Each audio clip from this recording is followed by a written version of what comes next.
देखिए, आजकल नेतागिरी की परिभाषा बदल गई है। मैं 2006 से लेकर 11 तक मैं अध्यक्ष रहा। 11 से 16 तक मेरी धर्मपत्नी रही और समुचित विकास के जितने भी प्रयास हो सकते थे वो मैंने किए हैं। ये नगर की जनता जानती है। आज जो भी कह रहे हैं, क्योंकि कुछ लोग ऐसे हैं राजनीति में जो खुलकर मेरे पक्ष में बात नहीं करना चाहते, नहीं अभियान पे दादागिरी पेल देंगे उन पर। कॉलेज के लिए मैंने चंदेरी दरवाजे के बाहर की जमीन को आवंटित करा दिया। कितना बड़ा बैलेंस बनता है ईसागढ़ का। इस बस्ती की रौनक कभी खत्म नहीं होती। ईसागढ़ में रोजगार को लेकर एक बड़ी समस्या पैदा हो गई है। यहाँ से जो भी शासकीय विभाग थे, शासकीय कार्यालय थे, वो ग्राम पंचायत में जा रहे हैं और नगर की जनता में काफी दुख है इस बात को लेकर के नगर में विकास नहीं हुआ है और जनता काफी परेशान है। रोजगार की भारी समस्या देखने को मिल रही है। दुकानदार हाथ पे हाथ रखकर बैठे हैं। भीतर बाजार का पूरा रोजगार खत्म हो गया है। और मेरे साथ में है, आज इसी को लेकर चर्चा करेंगे। और मेरे साथ में है आज नगर परिषद के पूर्व अध्यक्ष जो कि भूपेंद्र नारायण द्विवेदी।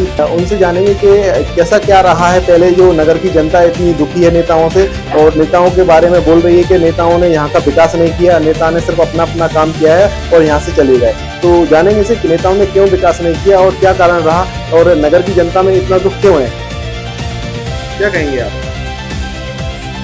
देखिए, आजकल नेतागिरी की परिभाषा बदल गई है। मेरी समझ से बाहर है कि आखिर जो लोग राजनीति के क्षेत्र में उतरे हैं उनका सोच क्या है, क्या करना चाहते हैं और क्या कर रहे हैं। ये बड़ा प्रश्न है जो आप लोगों को, जितने भी पॉलिटिकली लोग हैं, उनसे ये पूछना चाहिए। मैं 2006 से लेकर 11 तक मैं अध्यक्ष रहा। 11 से 16 तक मेरी धर्मपत्नी नहीं और फिर 16 से 21 तक मैं रहा। उस समय मैं कांग्रेस पार्टी में होता था और समुचित विकास के जितने भी प्रयास हो सकते थे वो मैंने किए हैं। ये नगर की जनता जानती है। आज जो भी कह रहे हैं, क्योंकि कुछ लोग ऐसे हैं राजनीति में जो खुलकर मेरे पक्ष में बात नहीं करना चाहते, नहीं अभियान पे दादागिरी पेल देंगे उन पर। हाँ, देखा जा रहा है कि नाम वो किसी का नहीं लेना चाहते, सिर्फ नेताओं पर आरोप लगा रहे हैं कि पुराने जो नेता थे उन्होंने ही ये काम किए थे। तो क्या ऐसी नाराजगी? उस समय में आपको अच्छे से याद होगा, आप पत्रकारिता कर रहे हैं। कॉलेज के लिए मैंने चंदेरी दरवाजे के बाहर की जमीन को आवंटित करा दिया था। कितना बड़ा बैलेंस बनता है ईसागढ़ का। इस बस्ती की रौनक कभी खत्म नहीं होती। लेकिन उस समय के सत्ताधारी लोगों ने, क्या कहें साहब, बड़ा दुख होता है, उसको कैंसिल करा कर और जो है वो बाहर जो है ईसागढ़ के बाहर जो है उसको कॉलेज को स्थापित करा। उसके नाम लेना चाहेंगे? उसके पहले ठीक नहीं है नाम लेना, सब जानते हैं। उसके बाद में बात आई न्यायालय की। मेरे बड़े भाई साहब उस समय में जस्टिस हुआ करते थे, सचिंद्र द्विवेदी, उनके समय से ये फाइल चल रही थी और नगर पालिका में मैंने पूरा प्रयास किया कि ये न्यायालय नगर पालिका में स्थापित हो जाए। और उसके लिए जिला डीजे साहब के निर्देशानुसार हमने सारी व्यवस्थाएं की। न्यायालय भवन बनाया गया, जज साहब का रेसिडेंस बनाया गया, सारी व्यवस्थाएं की गई। लेकिन फिर वही लोग आड़े आए और उन्होंने वहां नगर पालिका में ना जाने दिया। नगर पालिका का पैसा भी वहां लगा, सारी चीजें हुई, न्यायालय भी नहीं जाने दिया। मुझे समझ में नहीं आता कि इन लोगों को बस्ती से कोई लेना देना नहीं। आखिर सोच क्या है? कोई अगर अच्छा काम हो रहा है तो किसी भी दल का कोई भी नेता हो उसको सपोर्ट करना चाहिए। तो सपोर्ट करने के बजाय ये उल्टे काम करते हैं। उसके पीछे मेरे को इनका सोच ही समझ में नहीं आया कि आखिर चाहते क्या। अब बारी आ गई, तहसील चली गई। एक नेताजी ने बड़ा खाता खोला था तहसील रोकने का, स्वयं अपने आप में पहलवानी कर रहे थे, फेल हो गए। एक आम जन को इकट्ठा करके, जनप्रतिनिधियों को इकट्ठा करके एक प्रतिनिधि मंडल बनाकर अगर कहीं जो है सक्षम अधिकारी के पास, सक्षम नेता के पास जाया जाए तो सोचते हैं, विचारते हैं कि आखिर मामला क्या है। कुछ नहीं, हम ही पहलवान हैं तो कर ली पहलवानी, वो भी चली गई, एसडीएम ऑफिस भी चला गया। अब आ गई जनपद की बारी, तो जनपद को भी आवंटित कर दिया गया है उसी जगह पे पास में जमीन।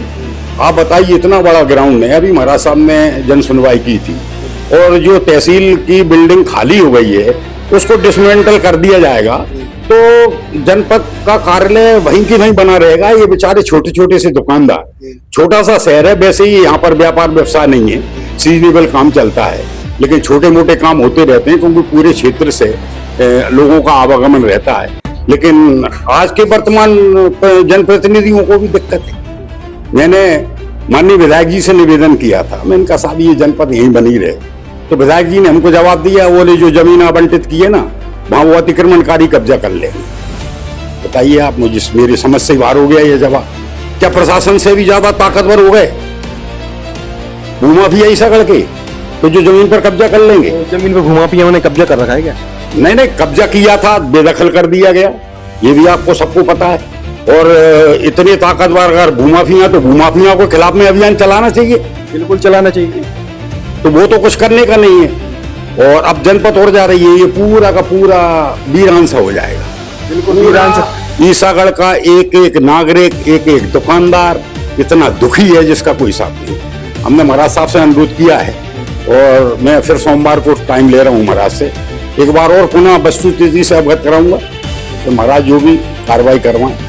तो मैंने एक चीज और देखी है कि वहाँ पे जो नगर की जनता है उनके अंदर एक नाराजगी हो रही है। जो बाईपास गया है पीछे से, उसको लेकर काफी दुखी है कि बाईपास जाने से उनका जो व्यापार है वो बंद हो गया, क्योंकि पीछे से ही जो पब्लिक है वो निकल जाती है और मेन मार्केट को पब्लिक छोड़ देती है, उनका व्यापार उस वजह से भी नहीं चल पा रहा है। तो कई दुकानदारों का ये कहना है कि जब से बाईपास डला है तब से रोजगार और ठप हो गया है। उसको लेकर क्या कहें? प्रभाव तो पड़ा है उससे, लेकिन वो बाईपास क्या है, 5 मंदिरों का नाश कर दिया। बाईपास जैसा बनना चाहिए था वो वैसा नहीं बना है। ये जनता बड़ा फ्लाईओवर टाइप का बनता, जो आवागमन में लोगों को सहयोग करता। हमारे प्राचीन मंदिर, स्टेट के जमाने के, तालाब के किनारे का सौंदर्यीकरण, मंदिरों की भव्यता खत्म करके फेंक दी, धूल खा रहे हैं सारे 5 मंदिर। ये हैं उपलब्धियां हैं, क्या कहेंगे इसको। तो अभी आप देखेंगे कि अभी जो जनपद पंचायत कार्यालय अब यहाँ से जाने वाला है, उसको लेकर भी कम से कम काफी दुकानदार दुखी हैं। और कल मेरी कम से कम लगभग 70 दुकानदारों से मुलाकात हुई, उनका भी काफी यही दुख है कि यहाँ से जो शासकीय कार्यालय बने हुए थे वो यहाँ से चले जाएंगे तो उनका रोजगार बिल्कुल ठप पड़ जाएगा, और उनके पास इतना पैसा नहीं कि वो बाजार मार्केट में एक अच्छी दुकान लेकर अपना रोजगार चला पाए। नहीं, वहाँ ये जा भी नहीं सकते, क्योंकि अनंतपुर ट्रस्ट के सारे फार्म हाउस हैं आसपास में। तो अगर डेवलपमेंट की भी अपन अगर बात करें ना, तो डेवलपमेंट नहीं होना, वहाँ जगह ही कहाँ है। तो अब क्या करेंगे दुकानदार भूखों मरेंगे, और क्या होगा। देख तो रहे, जो सक्षम लोग हैं, जो जनप्रतिनिधि हैं, जो जवाबदार लोग हैं, तो वो उनको चिंता करनी चाहिए ना इस बात की। जब आप इतने लोगों से संपर्क करके सारे व्यापारियों के से आप वर्जन ले रहे हैं और हाईकमान तक भेजो, देखिए क्या प्रयास होते हैं। हम भी और प्रयास करते हैं। तो तमाम प्रयास किए गए हैं, और प्रयास करने के बाद भी प्रयास फेल हो गए हैं। और आज भी पूर्व नगर परिषद अध्यक्ष भूपेंद्र नारायण द्विवेदी जी आज भी लगातार प्रयास करते रहते हैं जनता के हित में, लेकिन जनता के हित में प्रयास करने के बाद आपको सफलता क्यों नहीं मिल पाई? इसका क्या कारण बताएं, मेरी समझ से परे। लोग आपकी टांग खींचते हैं। नहीं जी, आपकी टांग खींचने का काम करते हैं लोग। नहीं, ये तो राजनीति की सबसे बड़ी दुविधा है। एक ही पार्टी में रहेगा। अरे पार्टी मार्टी में गए, हर पार्टी में कितने ग्रुप हैं, इसमें भी ग्रुपबाजी चल रही है। क्यों नहीं चल रही? बिल्कुल चल रही है। तो सिंधिया ग्रुप अलग है, सारे ग्रुप हैं, बहुत ग्रुप हैं। तो ग्रुप के हिसाब से ही काम होता है क्या? जिस ग्रुप की जैसी चल जाए। तो अभी आप क्या कहेंगे जनता के लिए क्या हो सकता है? नहीं, जनता के लिए जो जिस इस लेवल पर हम महाराज साहब के पास पुनः जा रहे हैं और उनसे निवेदन करेंगे साहब इस पर पुनर्विचार किया जाए। जो जमीन आवंटित कर दी है उस पर खेल मैदान बना दिया जाएगा, कोई दिक्कत नहीं है। वैसे भी क्रिकेट का जुनून है बच्चों में, एक बढ़िया जो है अच्छी पॉइंट मिलेगा खेल मैदान बनाने के लिए, तो वो उसके उपयोग में आ सकती है। जनपद को आवंटित हो गई। आपका कहना है कि जो मैदान अभी यहाँ पर जो नया जनपद पंचायत बनने वाला है उस मैदान को खेल मैदान बना दिया जाए, और जो पूर्व में जो जनपद पंचायत चल रही है वहीं पर डिसमेंटल करके उसको आराम से बहुत अच्छी बिल्डिंग बनेगी। वो 2-5 हजार लोगों के वहाँ कार्यक्रम भी हो सकते हैं, जो जनपद लेवल पर कई बार आयोजन होते हैं, बहुत सारे कार्यक्रम होते हैं, वो कार्यक्रम भी होंगे और इससे बड़ा मैदान बन जाएगा जो आज वर्तमान में।